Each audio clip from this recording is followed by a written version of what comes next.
And Stacey Abrams, and I spoke to law enforcement, spoke to everybody, is really weak on crime. Really weak on crime. That's not what you need.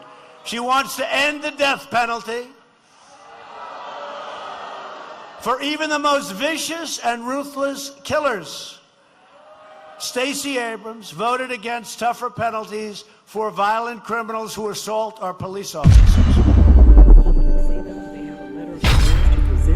They call for every vote to be counted in the state of Georgia's gubernatorial race. Of course, Democrat Stacey Abrams says every vote has to be counted. She is not conceding. Hello, how are you? I'm Reverend Billy Michael Honor.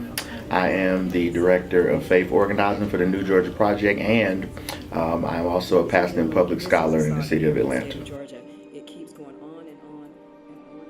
Midterm is basically the midpoint between when we elected a president and when we'll elect another one. So we're 2 years in to the Donald Trump presidency.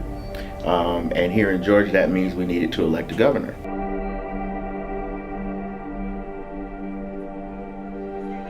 Thank you for standing with the people of Georgia. Every vote counts. Every vote counts. Every vote counts. Every vote counts. Every vote counts. Every vote counts. As part of electing a governor here in Georgia, it created a very tense situation because we had a candidate, Stacey Abrams, first African American potential woman governor, as well as Brian Kemp, who had served as Secretary of State for many years and had a very controversial term. All of that set the tone for the election that we had on November the 6th. That's it. You're all covered. One morning. I'm serious, guys. When you're serious, you all be gone. Okay, they're conducting business in the Capitol. And in that election, there were numerous problems in terms of just the basic administration of voting, right? We're talking extremely long lines. We're talking about some precincts where you have an overwhelming majority of people of color with lots of voting booths not operating through long periods throughout the voting day. Voting precincts not opening on time in certain places. Just a very poorly administrated election, all considering the fact that we found out in subsequent hours after that there were somewhere in the ballpark of 700 to 800 election booths that were in some warehouse somewhere. We're going into the Secretary of State's office. They won't let us chant, they won't let us sing, but they can't stop us from walking. We're going to walk right in here and deliver justice.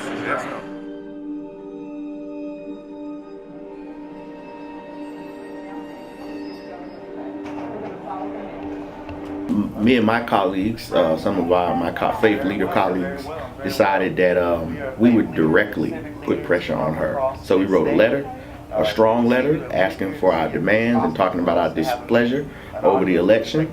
Then we delivered it on Tuesday. Hello, how are you? I'm great. How are you? I'm very well.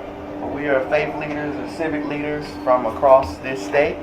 It's good to see you, and we're here to see if it's possible for us to have a meeting, an audience with the Secretary of State. We have a letter that we'd like to deliver of Citizen Jermaine. Yes, sir.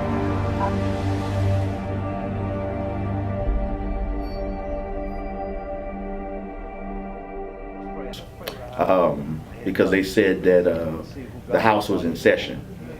But before the rally ever happened, me and my colleagues marched into the Secretary of State's office with about 20 other folks behind us, and we delivered our letter and demanded a meeting. We didn't get the meeting that day. We didn't get to see the Secretary of State, so I decided I'd go back. She's actually in a meeting right now, and we have, for the rest of the afternoon, her schedule is booked.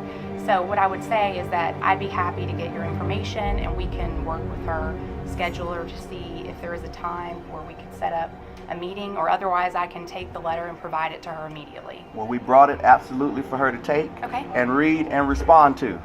We thank you for taking the time, and we will say that we'll be back every day until we get a response of some kind. And so we thank you for your time. Let her know we're waiting.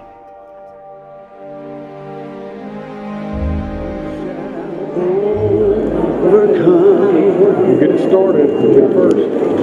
You shall.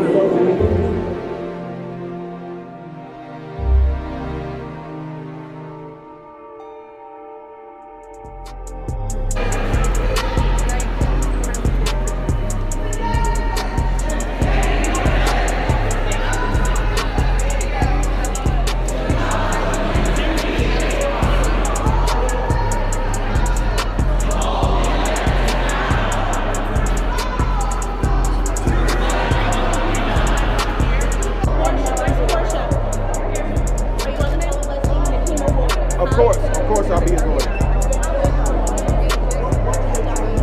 Because I did not disperse. I did not leave the floor. The legislature was in a special session. Counts. Here, Georgia shared this video with us. It's a group from the Democratic Party of Georgia gathered to speak against their claims of disenfranchising voters. After the news conference, things apparently got out of hand. State troopers and Capitol Police arrested 15 people, including State Senator Nikema Williams. They're charged with disorderly conduct.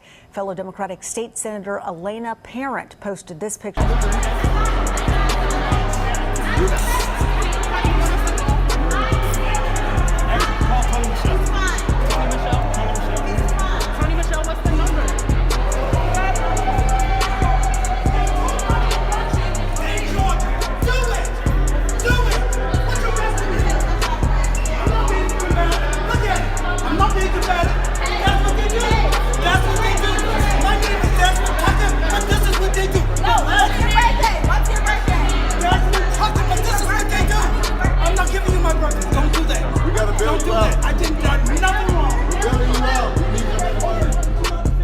See if that works better. Maybe coming in here, you know, with all these people is a little too intimidating and aggressive. So that was it. That was Wednesday.